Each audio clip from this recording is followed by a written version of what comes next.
Hello, and welcome to the Digital Workspace Works podcast. I'm Ryan Purvis, your host, supported by our producer Heather Bicknell.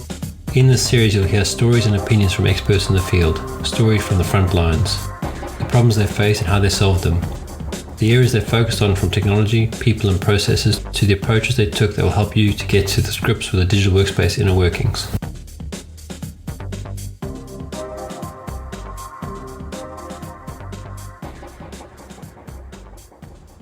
This is John Yarbrough. I'm the Senior Director of Brand and Communications for Lifesize. Hey, John. Thanks for joining. Morning, guys. This is Dominic from Mio. You may recall me from a previous episode that I recorded with Ryan and Heather a few weeks or maybe a couple of months ago now, where I challenged myself and Ryan and Heather jumped on board, and I somehow managed to get John on board as well, where we were going to do our very best not to reply to any emails for the month of May. So this episode is a wash-up of what happened. I've got some numbers to share with everybody. I don't know if everybody else here has looked at anyone else's numbers. Mine were pretty low, I think, because my email behavior has been trimmed over time, should we say. So I'll just give everyone a heads up on the numbers. So I received 239 emails in May, which I now realize is alarmingly low compared to everyone else in the world, it seems. I only replied to 27 of those. So that's 11% of the emails I actually replied to, which I think is a good effort for what I thought was my original experiment in my head. I just wouldn't reply. So 11% is quite a good one there. I then flicked to John's numbers, and my 239 emails looked pretty measly. John got 5,737 emails in May, of which by day 2, John, you'd got more emails than I received in the whole month. So I feel for you there, my friend. Yes, I like to think that I have learned to cope with email effectively, but I can't say that I'm much good at it. I think that a decade plus of being somebody that lives in an inbox, it's much easier to say than to actually actually break from your connection to your inbox being part of your day. So Dom, I was looking at your numbers with a lot of envy throughout the entire month of May. Yeah, I bet. I think everyone is accustomed to coping, was the word that you used. I think we do cope with email, and that's kind of what I wanted to bring out of this experiment. Are we just coping with it, or is it productive? And I don't really have an answer for that. Moving on to Heather's numbers. Heather still got 4 times as many emails as me, but nowhere near as many as John. So Heather, you got 883, and you replied to 129, so that's 14%. So that's around about the same as me. Just moving back to your percentage, John, I realised I glossed over that. You only replied to just under 7% of your emails. So even though you got 4 million times more than me, you actually replied to 50% less. So Heather, we're on about the same basis, but you get a lot more than me. And Ryan, you got 3,200 emails in May, and you replied to 396, which coincidentally is only 2 less than John. You're around about the 12% mark as well. So the lower of the 4 emails received applied to a higher percentage, which perhaps says that the emails that we got were more relevant or needed a reply more, perhaps. Yeah, I mean, for me, a lot of it was notifications, and I was turning those notifications off as I got them. Which, I mean, I don't know if you looked at sort of the growth rate or decrease over the month as well. But I was trying to reduce my numbers, my average number per day, which I think I slightly did, which is just turning off unnecessary notifications. Because I think I started off with 212 on the first day, and it reduced down to about 62 per day by the last day. That's good going. A number I thought was interesting. So, in addition to measuring how many emails we got per day, how many we replied to, how many we didn't reply to, we also had this kind of more of a subjective category of emails that were deemed not for us or just unnecessary. And I noticed, Dom, you had the highest percentage of emails in that category. Yeah, so I think, so I got 70% that I decided was either not for me or I didn't need. Now, as you look at my stats, you'll see after about the 10th day, they almost disappear. And that's because while I was documenting them, I decided that actually these are maybe newsletters that I have historically subscribed to and just don't read and have been too lazy to press the unsubscribe button. Or they were communications I was copied in on, but again, I probably didn't read. I didn't need to be copied in on them. So I did something about those. I told those people, look, I don't need to be on this. I haven't read the last 4 bulletins you've sent me or whatever it might be. And that seemed to work. So of my 165 emails that I deemed not for me, over 100 of those are in the first 10 days, I think. I was curious, looking at just the experience that everyone had doing this experiment, how successful everyone was deflecting email to other tools. I will say, as someone who works for a video conferencing company who generally perceives my organization as one that's very good at collaborating and other perhaps, more sophisticated, more modern tools like video as opposed to, email, which I think is still broadly perceived as the old way of doing things.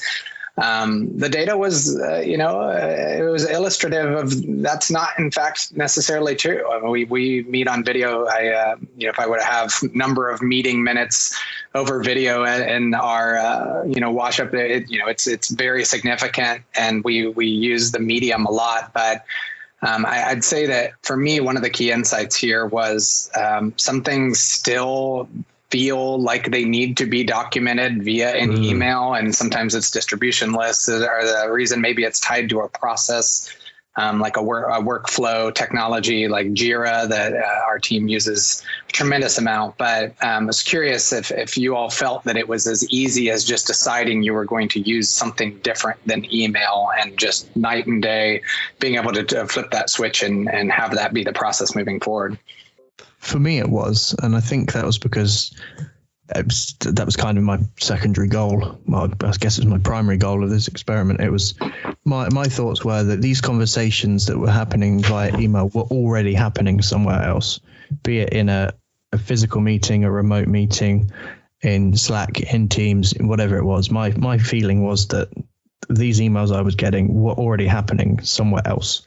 So for me, it was literally night and day, email or a messaging app. And like what you said, you work for a big video conferencing company, John. I work for a messaging company, and I realized that we aren't particularly good at just using those messaging apps in the right time. Well, I've recently written a blog on kind of best practices for using message threads and things like that, so that you don't have a poor messaging experience and you don't revert back to email, or you don't have to call someone and interrupt them when really you should be chatting in that thread. So I think it was easy for me to do so because that was my primary goal, but it was also fairly easy because those conversations were genuinely happening in other mediums already. Yeah, what I found interesting about it was, and it was expected, is that there was almost a generational issue with moving away from email. So I would reply to someone would send me an email, I'd reply to them on Teams. And probably I think I wrote down my formula as phone them first. If I can't get hold of them, then send them a message to try and answer all the emails requests that way if I could. And what I found funny about it was the minute I'd phoned them and we chatted about it and the solution warranted follow-up, the follow-up would be an email as opposed to responding back in Teams or calling me back with the answer. And it took a good 2-3 weeks just to get, and I didn't tell anybody I was doing this challenge. So it took a couple of weeks for guys to actually start replying to me on Teams, because I just ignore the emails and reply on Teams for the most part. I think WhatsApp was the other fallback that I had for responding to items. And it was definitely a generational thing. The younger guys tended to respond on Teams, and the older guys tended to default back to email.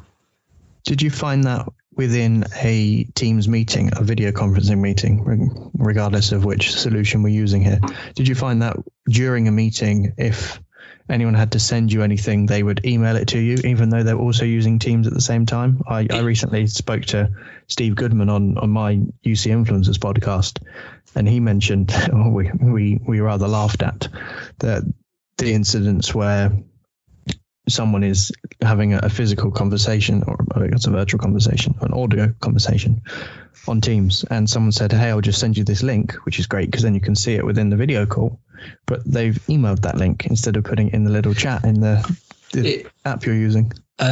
Too many times. And look, sometimes I can understand it because if they're forwarding me an email that was sent from someone else, then that kind of made more sense than sending me a link to a document. But one of the things that I did while we were doing this was set up a project with an external company as a Teams channel with all the document management and all that set up as well, which has been great for me because I obviously can navigate that quite well and I'm comfortable with it. But some of the other guys internally don't have that comfort. So they keep forgetting to go look in that channel for the files or go into SharePoint to look at the documents. And they're expecting an email still to keep in contact on what's going on in the project. So there's that switch that needs to happen, which is that unlearning the habit that needs to happen, where you stop looking at your email for the answers. Instead, you know where the things should be, so you go look where that thing should be. Habit is the key word there, I think, isn't it? I recorded another podcast this morning with a user of Unified Comms, which is someone that I've never had a user on my podcast before. I normally have vendors and experts within the space. So this was actually a customer, and we were talking about the new Slack Connect, which is a hot topic at the moment. And I asked him, will Slack Connect kill email for people that just use Slack, right? And they know that their suppliers or customers also use Slack. So in my mind, there's no need for email if you are that specific use case, of which I could fit into if I chose to use Slack instead of Teams for some clients. And I know Slack clearly think that way, otherwise they wouldn't have brought this out, right? But he said that it's very much it's habit that people do look on their email first, or they expect an email like you just said. And I don't think that will change. And I think that goes back to what you mentioned, Ryan, about the generation thing. So for me, there was a critical complication to this experiment, which is that my company uses Microsoft Teams as our primary chat tool, but we have retention periods set up. So one-on-one messages only last, I think it's 30 days. And then inside Teams or channels is just a year. So if you want anything, if anything's important enough to persist past that, you might as well email it, because then you know it's going to be there. So for me, that was also part of this equation, right? If I wanted to potentially be able to dig something up after a month, I might need to email it. I think that's a choice thing on part of your company, and probably every company in the world do, isn't it? If you really wanted to ditch your email, and that was one of the problems, you would upgrade those retention policies and spend the money on Teams instead of spending the money on email servers and all that storage and things like that. It's just which one do you want? And like we said, I think habit is you expect your emails to be there forever, but it's a choice that we choose to archive or no longer store conversations on Teams. Yeah, because I would have thought that you could store a lot of that stuff in your SharePoint environment. I mean, even if you save in the email itself as a file, because the search will pick it up anyway. So there's definitely ways to solve that sort of decision using different parts of the stack. Yeah, it all gets saved somewhere at the end of the day, regardless of what it is. You just need to choose what you save, where you save it to. And then I guess it becomes a bit more technical when you're setting up your search function to look in this folder, that archive, and all over the place. And it's a new job for the IT manager, and one that he or she probably doesn't want, because they already know how to set it up for just email, right? Yeah, well, I mean, and this comes into some of the new stuff with Power Apps, where you can set up flows, or what they used to call flows, or what they're called now, to do certain things. So you can strip out attachments, for example, and store that straight to OneDrive. Or you can have other sort of, other flows that categorize mail, and potentially that also stores them in a certain folder. So you can make it automatic. It doesn't have to be, human intensive. two other factors that I thought were fairly significant, at least in our usage of Teams relative to life size for video, sort of synchronous conversation or real-time conversation, and then email is, as a global company, there's clearly a social contract that we've all, without ever discussing together, we've all decided to abide by, related to when we send communication to one another based on the business hours of the person receiving it. So we are a global company. We have a little more than 400 headcount split across every time zone in the world virtually. If we're communicating from where I sit in our headquarters in Austin, Texas, our virtual headquarters as it were at the moment, with our colleagues in Europe or in Asia Pacific, we will very easily transition conversation that's happening in Teams when both of us are working within business hours to email. And my best summary as to why is that we are trying to be respectful of the person not receiving notifications during off hours, whether it's evening hours with their family or, obviously when folks are offline getting sleep. I'm curious if that's something that in your experience could be changed in terms of policy or better sort of communication at the HR level to get organizations more comfortable using Teams or another real-time collaboration tool for sort of your offline asynchronous communications channel as well, because I do think that email still today is perceived as the less intrusive tool where you can send an email whenever an idea pops into your head, and there's no expectation that your colleague's going to see it the second that you press send. They'll see it when they get to it the next business day, perhaps, and they'll get back to you. So it's seen as a way that you can continue to communicate without being obtrusive or putting your colleague out if that's not perhaps when they're online and working. Interesting that you use Teams for what I would describe as a more instant messaging. You mentioned the term real-time collaboration there, didn't you, John?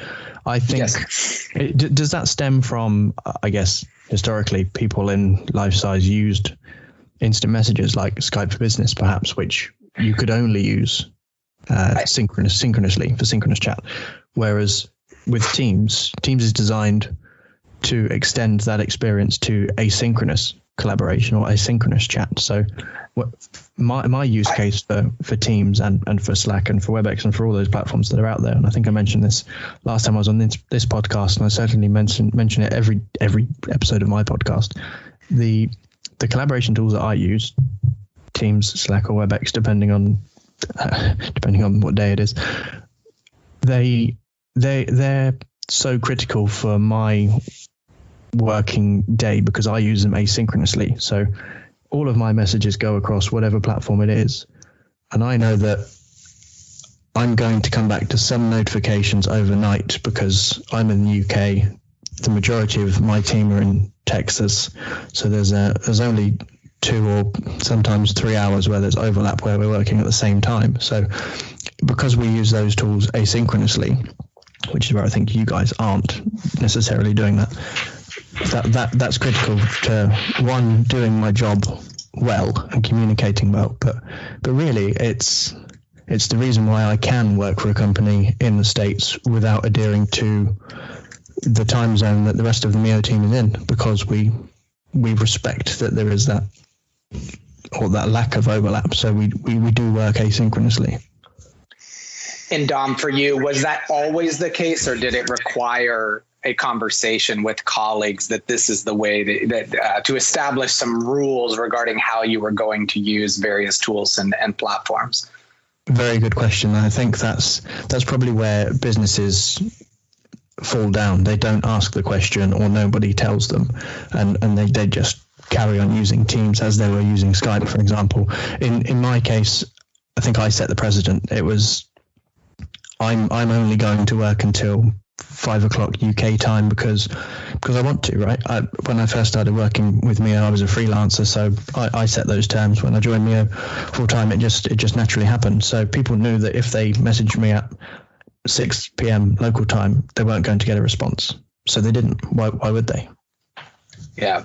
Ryan, something you mentioned a minute ago really resonated with me regarding generational divides and tools that people prefer or default to for communication. And, it's something I think about a lot, particularly in our current climate with an entire team working remotely. And, some context, we announced a merger in the first half of March, and 2 days after announcing the merger, our entire organization was sent working remote, and we continue to work remote today. And so as a team lead, we have a number of colleagues that are new to the team that we're still, forming relationships with. We have other colleagues that we've worked with some time, but obviously in a very different way than we did historically. And I have found in this experiment was a nice forcing function to do so.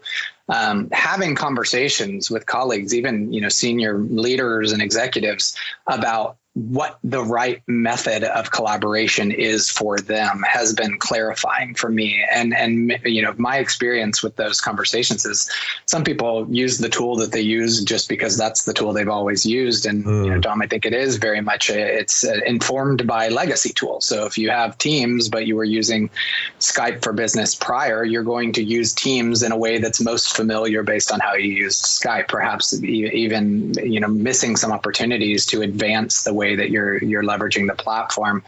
And that was, I think, a key learning for me is, really two things. One is no collaboration tool is going to be a replacement for good communication between colleagues. You have to start at that level and understand one another. And continually revisit topics around, what works for you, what business hours are you working, when I want to share something with you, how would you like to receive it? And that has to work for both parties. And then, similarly, I think there still is a huge education divide. And, a lot of it, I think, has to do with generational divides. But I think it also speaks to the rate of innovation in this space. And there are new things. I mean, Dom, you just spoke to a Slack feature that I haven't had a chance to even look at. I think I saw some news coverage, but don't know much about it beyond that. So I think there is kind of this larger role for IT or whoever the application leader is with an organization to decide what matters. And when new innovations are released, what the impact is on the organization, what they are going to standardize on, how they are going to adjust processes. Otherwise, it's just another feature. And, features that nobody uses are nice for headlines, but not particularly valuable otherwise. Yeah, and so the thing about Skype, what I found, the mention about Skype at least, what I found with that is that because that's what the guys were used to, or they'd become used to in the corporate environment, and before it was Skype, it was Link and those sort of flavored tools. They find Teams very complicated, and this concept of teams within teams even more complicated.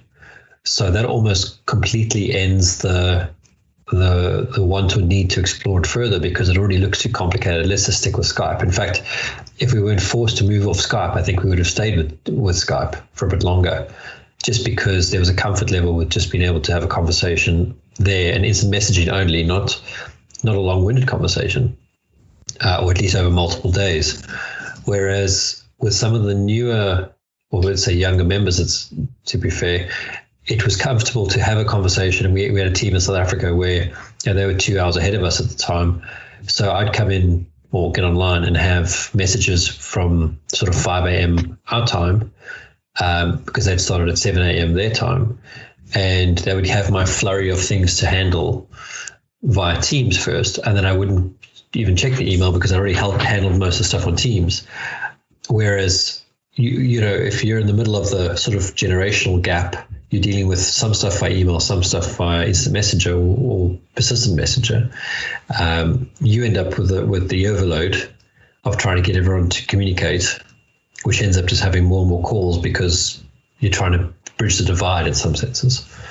There's also the case, isn't there, where you use these tools for different purposes, either through habit or legacy. For example, when I worked at Stable Logic, or a consultancy, we used to use Teams for channel-based working and collaboration because it was new, and we needed to know about it, right? We were going into businesses and talking about how they would transform their business with this new fancy communication technology. So we needed to know how to use it. And we started to work that way, and it was great. But we were still using Skype for Business for our meetings. And I'm sure that's the same in a lot of businesses where maybe use WebEx for meetings because WebEx was a meetings platform historically. And now you've got these businesses using Teams because they were using Skype for their instant messaging. And they're using WebEx Teams as well because WebEx meetings has evolved into that. So I'm sure there's a lot of switching between the meeting tool and the instant messaging tool. And which one do you use for just one-to-one calling? It's all a bit of a chaos, which is obviously the problem we're trying to solve at Mio. But if you go further than that, it's multiple apps that do the same thing, but people use them for a specific thing because of either habit or legacy. And I don't see that. I know it can change. I've done it, and we preach it at Mio, but I don't see the majority of people changing because they know and love WebEx for meetings, and they know and love or loved Skype for instant messaging. So they're using Teams because that's the next version. Well, sometimes I think that this is also driven by what the culture has become and what the company allows the culture to become. So, having that multi-platform environment means that people are used to having different tools for different jobs, and that's maybe where Teams is trying to become multifaceted. And I haven't used Zoom enough to say it's similar. But I haven't spoken to anyone who said to me, "Oh, I'll send you a message on Zoom." It's always, "I'll call you on. I'll set up a Zoom call." Whereas Teams kind of bridges that gap a little bit. What I found that didn't work in this trying to get rid of email as a communication mechanism is when you're on a project with external people in different time zones, and you're doing things like project updates or trying to send out reminders and stuff like that. Not all of them were on Teams within their organizations, and therefore weren't comfortable connecting into or being invited to a Teams chat because they'd need to get IT involved. And I think that's also probably part of the problem is the level of user enablement or education as well to using just any collaboration tool. What were they using, Ryan? Some of them were still on Skype for Business. One or two were, I think, on Jabber. Yeah, I think those are the two main bodies. I can't remember what the other one was, but it was also something in that space. So you've got platforms there that you can integrate or make interoperable, but I guess the people you're talking to aren't the people that have those admin rights, and maybe if you need to buy something, they don't have the spending power either. Yeah, and it just adds complexity. These are mostly seafarers or business SMEs who don't have any technical knowledge, or you can hear the hesitation when they're like, "Oh, now I have to go and ask the IT guys to get involved here." And you're almost making their lives more difficult by trying to make their life simpler. It's the upfront effort, isn't it? It's you know deep down that your life is, I don't know, this is the way that I think about things anyway. If someone sells me a tool, or I read about a tool and I go, well, I clearly need that because it's going to save me 14 minutes per hour, which actually in the long term equates to a lot of working days per year, right? So I know that I need this, and I know that I should put in that upfront effort. However, do I have that spare 15 minutes right now to install it and configure it? And what happens if it doesn't become 15 minutes because actually I'm not very technical? So it might take an hour and then I have to pull in someone else. And even though I still know I'm going to get all those working days back per year, I don't have that time right now. And I think that's probably the biggest problem. Yeah, exactly. You mentioned that we were going to talk about some scenarios that worked and didn't work when trying to move people away from email. Is there anything that comes to your mind, John, that worked for you, or perhaps just was a complete failure? Well, I'll start with the failure because I think that's the easier one for me to answer. So as I mentioned a few minutes ago, we use Jira and perhaps ways that are less common. So Jira is our sort of workflow tool of preference for marketing deliverables, not just, I think, traditionally used more by product and engineering organizations for tracking, bug fixes and, product releases. But we've built a fairly extensive sort of help desk process. So my team can fulfill requests from every department across the company that when they have need for, marketing support, whether it's, data sheets or changes to our website, or really, you name it. And yours truly is the point of contact for all of those requests. So when we started this project, my first inclination was, hey, I'm going to need to solve for all of the Jira notifications that I receive to my inbox. And it's just an automated thing that ensures that I see them. The first day of May, I turned off those notifications and told myself every day I was going to check them natively in the platform. And I think by day 3, I was starting to receive questions from colleagues on if something had happened to me because I wasn't being responsive. I was not getting to things as quickly as I would have otherwise, and it truly became a problem. And a lot of my email volume, it's a good thing and a bad thing. A good thing is the numbers of emails that I've received are artificially inflated by that type of automated process. And I have, sort of worked out, ways to manage it. And, I spend a half an hour every morning and every evening dealing with the inbound requests. And that, is perhaps not the most efficient process, but it works for me. Really the key insight there is if you are going to change the way that you work, you must have a new solution in place before you do so. To make a change away from email simply for the sake of reducing your email volume without an equally satisfying solution in place, just is going to create pain for yourself. So that was my biggest failure from this experiment, was not identifying a new solution to replace email for all of the workflows and notifications that I receive. On the positive end of things, I would say it was much easier than I would have anticipated to simply not engage with emails that weren't pertinent to my job, or that as a communications professional, often we are asked to consult on things that it's not necessarily a business requirement. It's more of an opportunity to engage.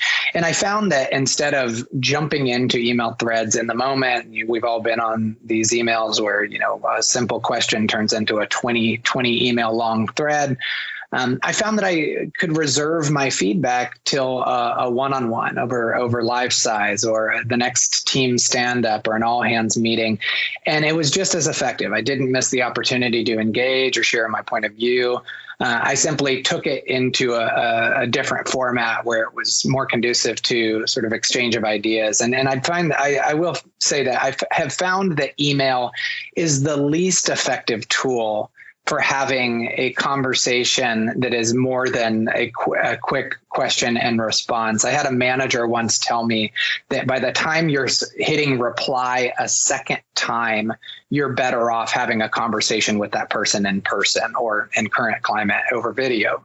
And I tend to ascribe to that. I think that's generally a good rule, is if you can't convey your point sufficiently in the first email, or you haven't yet, sort of gotten that alignment between you and colleagues after, first couple emails, you're probably better off having a meeting or a quick discussion to work through your differences. I know there's sort of meetings have received this stigma where everyone perceives them, oh, it's another meeting, or I spend too much time in meetings. At Lifesize, we're big believers in a good meeting. I think that the meeting itself is highly useful. Now, nobody wants to be in a non-productive meeting where an agenda isn't sent in advance and there's no clear action items stemming from it, but often you will do better off speaking with folks live for 15 minutes than you are going back and forth in email over a period of a couple of days until someone finally agrees that they are going to be accountable for whatever the next step is. So, John, one thing I like about chat tools and even email is just having that documented thread, of what we talked about, and just any next steps, and just being able to reference it back at any time, right? So I was just wondering, how do you replace that sort of documentation component of being able to pull up emails and reference anything that was said?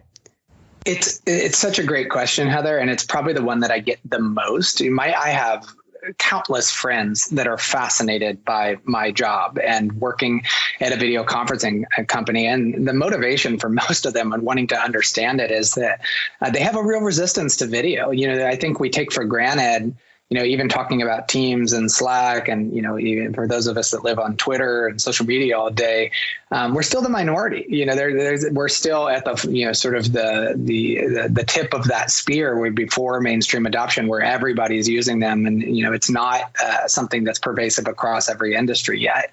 But for video, one of the things that has been truly freeing for me, because I'm a big believer in documentation, I think that the person that prepares a meeting agenda and the person that communicates next steps after a meeting is generally the person that is best positioned to drive projects. I think that, the 5 minutes before and after are so critical to making sure that was a good use of time. But for me, with our technology, one of the things that's been most effective is recording my video meetings, and I record a large percentage of them, even if the conversation is meant to be more informal.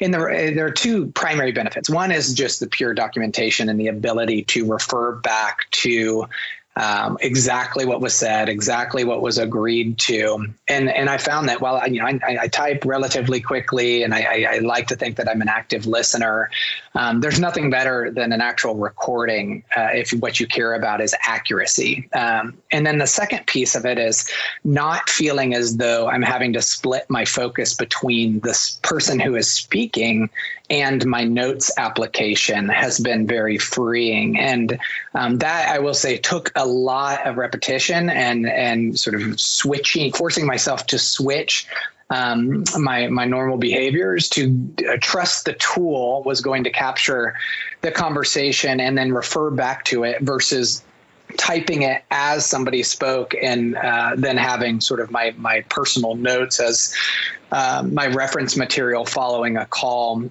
But I think for most people, that's probably going to depend on how you learn. If you're more of a visual learner, you may be totally fine in the moment listening and recording. For those that need to capture it in notes for it to, sort of imprint in their memory, they may find some combination of the two is more effective. But that has been freeing for me working within video conferencing context is that, I really rely on the technology to take some of that manual work out of documentation as well as sharing. The other nice thing about recordings is if something meaningful occurs, within the discussion that others would benefit from, you now have an asset that can be shared out. And, I'd say, I don't have the statistics in front of me. I'd say research is showing more and more that, most people would prefer to watch back a video versus reading through a long document. As hard as that is for those of us that are in the content marketing space, I think that, the written word, particularly when it's lengthy, has become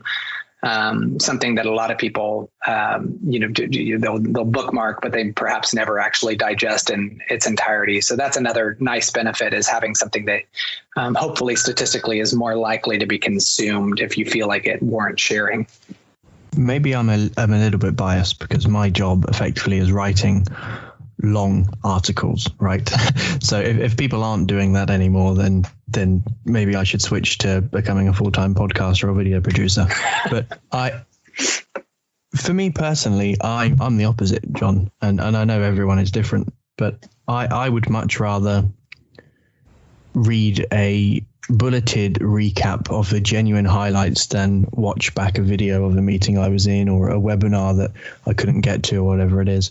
And there was an example within Mio actually where someone pulled apart a couple of our social media posts. We were looking on and optimizing them to get more clicks and things like that. And they sent me a 10-minute Loom video walking through their process of what they've done. And it was great. However, the most important three things were literally within the last 20 seconds of this 10-minute video. And come the end of it, once the novelty had worn off, I thought, well, why didn't we open with that? Why didn't you rearrange the video? Which obviously isn't the point of Loom. Loom is to record a real-time video and send it to someone as a helper. But for me, the only benefit of that video was the last 20 seconds, of which I could have either skim read an article or an email or a long Teams message or whatever it might have been. But instead, I went 9.5 minutes through this video and then went, oh, so that's what we need to do. Yeah, I think, you're hitting on a really key point there, which is it's probably never going to be one at the expense of other. It's likely going to be all of the above. And, Dom, and particularly in your role, I think that, it's a perfect analogy, the content consumption, whether you believe that long form or podcast or short videos or, sort of the primary question, your strategy. I think most of us are always thinking about how do I better satisfy this audience, or how do I attract a more diverse and broader audience? And I think often the answer is maybe there are other ways for us to communicate. And if it's, starting with the written recap, maybe technology can help put together that short recap video with sort of automation pulling out key insights. I think that in the future state, what's clear, whether it's, life size or WebEx or Zoom or any number of other tools, AI and machine learning will play a major role in how we consume information. I think it's, going to start often with back and forth conversation and a collaboration tool, or perhaps it's a video meeting. And then technology will help surface the meeting notes on our behalf. I think that we're already starting to see real-time transcription of meetings and an automated post, between a video conferencing service provider into Teams or into Slack. We're starting to see real-time translation where you can speak to somebody that doesn't speak your native language, and there are subtitles to help provide context in those discussions. And a lot of these are still nascent technologies and perhaps don't work as well in practice as, perhaps, the marketing materials suggest. But, I think, Heather, for someone like you that values the documentation, I think the ultimate would be for you as the user to get to determine how you receive that, right? If you're a visual learner, again, maybe there would be a video option. If you're somebody that wants the bulleted list, there would be a synopsis available for you to as well. The key point is that it can't be up to the meeting host or facilitator to have to produce all that content. There must be something behind the scenes that helps automate. Otherwise, I think all of us will only have time in our work days to go from meeting to meeting and writing agenda and recaps. And I don't know that any of us get paid just to do that. So my hope is that we all get the benefits of the documentation without the taxation of having to, write copious amounts of, documents to help keep our colleagues informed. Yeah, see, but I love those documents. Well, you never know. Yeah, I think for me too, it's, I feel like I'm a much more effective written communicator than just through a meeting. I feel like I get to my point a lot faster. I think to Dom's point about the sort of three key things coming in the last 20 seconds of the video. It's like, oh yeah, and here's the things that you really need to know. I feel like there can be a lot more bloat sometimes with just speaking versus writing. But Ryan, as well, I wanted to get to you on what you feel like worked and didn't work for you in this experiment, because I know you mentioned that kind of throughout your journey, you were trying to do more things to decrease your responses over time. Yeah. So the things that I struggled with was getting, as I said, the generational differences to work. So people that were used to something like Skype to use Teams, they were quite frustrated with Teams. And now that we've been forced to use it, they've adopted it, but still with some hesitation. I think the other part that's a challenge for these guys is that Teams is so many other things as well. It's a typical thing that Microsoft does. They bundle a lot of things together with not always thinking about how it's going to be experienced by the person using it. And if you look at something like Office, that's gone through a different interface almost every time they release it. It's the same sort of problem. As I mentioned, the communications with external parties, I've got two scenarios. One where I've actually got them using Teams as well, and they are quite happy and they're working and it's all fine. And then I've got the caveat where they couldn't use Teams for what I mentioned. So you've always got to find the lowest common denominator that gets people to work effectively. That said, I do find that sitting down to write that feeling of sitting down to write an email to be thorough, I'm just as good at doing that in Teams now. And in fact, I've found that with some of the functionality that's been released recently, a little bit more conducive to being effective, where you can flag things that are on your list now all the time. Whereas I'm doing the same thing in email, where I've got search folders and flags and categorization running to try and find things all the time. So I'm trying to move away from having two systems that do that to having one system that does that. And I'm hoping that as Teams matures, because that's what we're using at the moment, that'll become more and more focused that way. And I can reduce the number of systems that I have to use. I think it's crazy that we're still referring to platforms like Teams as immature, or we're waiting for something else to mature. And I think that's maybe the reason why there's still so much reliance on email, because things change rapidly in the SaaS world. That's natural. People make feature requests and companies have to deploy them, right? Otherwise they're going to go and use another tool. And as that competition occurs, more features get added. The platform that let's call an email alternative is changing so much that email isn't going to change, and it is kind of the old reliable. I'll use an analogy like when I'm not particularly good at golf, but I do like playing golf. And when my game's gone completely downhill, I know that if I go and reach my 7-iron, I'm going to be able to hit the ball straight. Whereas every other club in my bag could have gone left or right, or left and right in some cases. But I know that if I go to the old reliable 7, I'm going to be able to hit the ball straight. And I think that's why people refer back to email. They know exactly how email works, and they're not going to have to read a tutorial guide or watch a tutorial video to use that new feature in Teams or Slack or whatever it might be. It's funny you use the golf analogy, because I was having a discussion with someone this morning, and he played this weekend and he's changing his whole strategy. So instead of carrying I think it's 14 clubs you can carry, he's dropping it down to 4. Because by having too many choices, his game is more complicated. But by reducing it, he's had to focus on the clubs he's good with.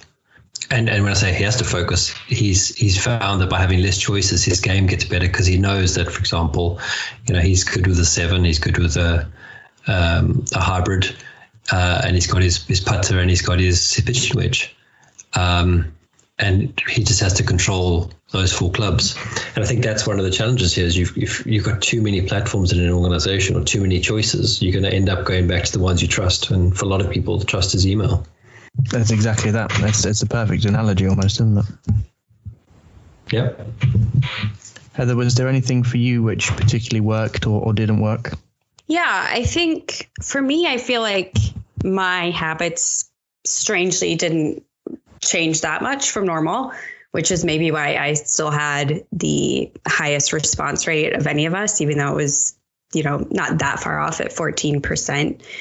I think for me, the thing that helped me cut back was just making it clear to my immediate team that I do most of my communication with, that I was going through this experiment and I was going to be sending more messages in Teams. And if I send them outside of hours, kind of going back to something we were discussing earlier, that, if you're not online, I'm not expecting a response. I'm just putting this here versus, sending in an email or another form of communication where people might expect to be able to have a delayed response. Right. So, I think for me, it was really more, it wasn't as much about the tools, but just about communicating with people that, this is the way that I'm trying to do things right now. And like, let's try this kind of different way. But I guess I'm thankful that my team already, is pretty used to just using Teams for everything. So it wasn't too much of a struggle.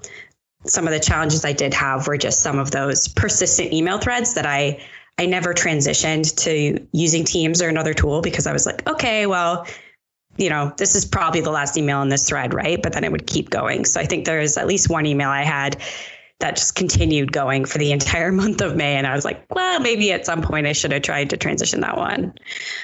But something I'd love to get into too is, we did this experiment back in May.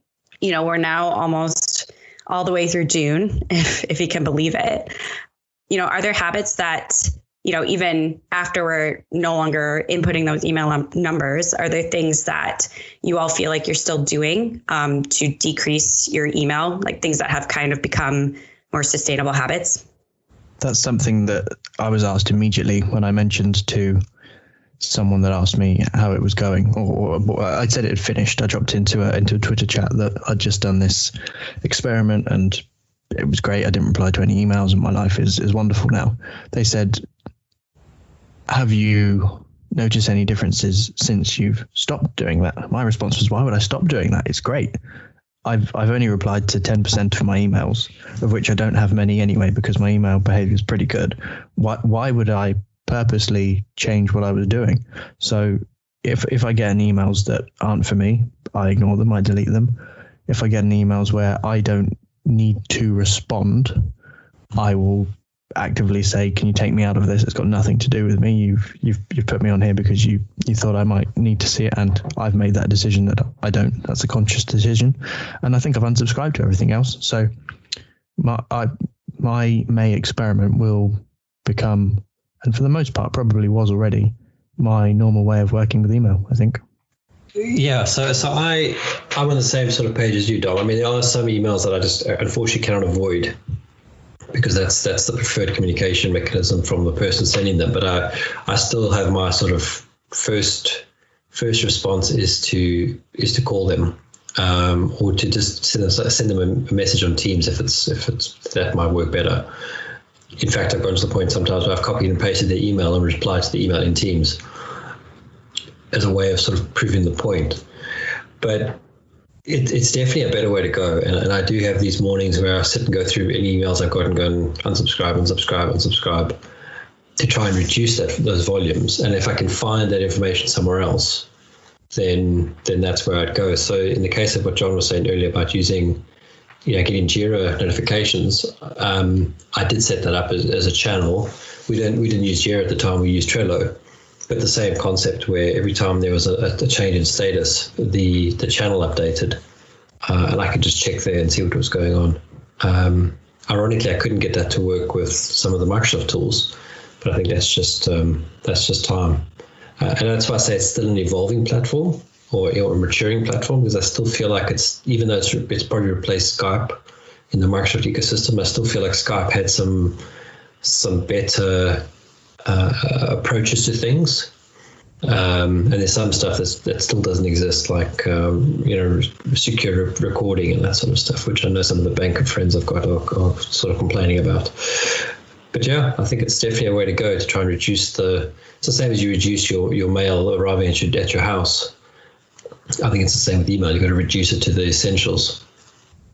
For me, it's I think as simple as trying to be more conscious around my preferences and not being afraid to express to a colleague that I think we would be better off discussing something elsewhere. And Heather and Dom, and I think even you, Ryan, although your volume was a little higher and closer to mine, that I think that it's continuing to fight at both reducing emails that are inbound so that there's less tax on time, sorting through the pile of unreads to understand what's important, because there is a real meaningful time expenditure just triaging your inbox. But also, Heather and Dom, what you articulated earlier is, making sure that the emails that you do engage on are meaningful. They were, emails that were directed to you and that you have value to offer in that exchange. And I don't think for me, it'll ever be completely eliminating email, but I think it's making it a more useful tool versus a place where, folks just can send you anything without really any expectation that you're going to engage. I think that's a really good learning point and something to sum up all of our experiences. I think I'm in complete agreement. I don't see email as going away. because of maybe external components, either other people's behavior or automated things and bills and notifications and things like that won't disappear. But for me, the May experiment was a complete success. I've gone down from what was not really a lot of emails to even less. So good use of time for me, I think. Great. Well, I know we need to wrap things up, and I feel like we've kind of ended on a good point here. So Dom, if anyone wants to kind of get in touch with you or see what you're up to, what's a good way to do that? Send me an email. I'm on Twitter at Dom Kent, and you can follow me on LinkedIn as well. If you search Dominic Kent, I should be pretty near the top. Awesome. And you, John? Twitter is great for me as well. That's where you will actually have your message read quickly. J.R.Bro. Awesome. Well, thanks so much, John and Dom, for this conversation and for coming on the podcast. It was fun. Thanks for having me. Pleasure. Do it again. Thanks, everyone. Thank you for listening to today's episode. Heather Bicknell is our producer and editor. Thank you, Heather, for your hard work on this episode. Please subscribe to the series and rate us on iTunes or the Google Play Store. Follow us on Twitter at the DWW Podcast. The show notes and transcripts will be available on the website www.digitalworkspace.works. Please also visit our website www.digitalworkspace.works and subscribe to our newsletter. And lastly, if you found this episode useful, please share with your friends or colleagues.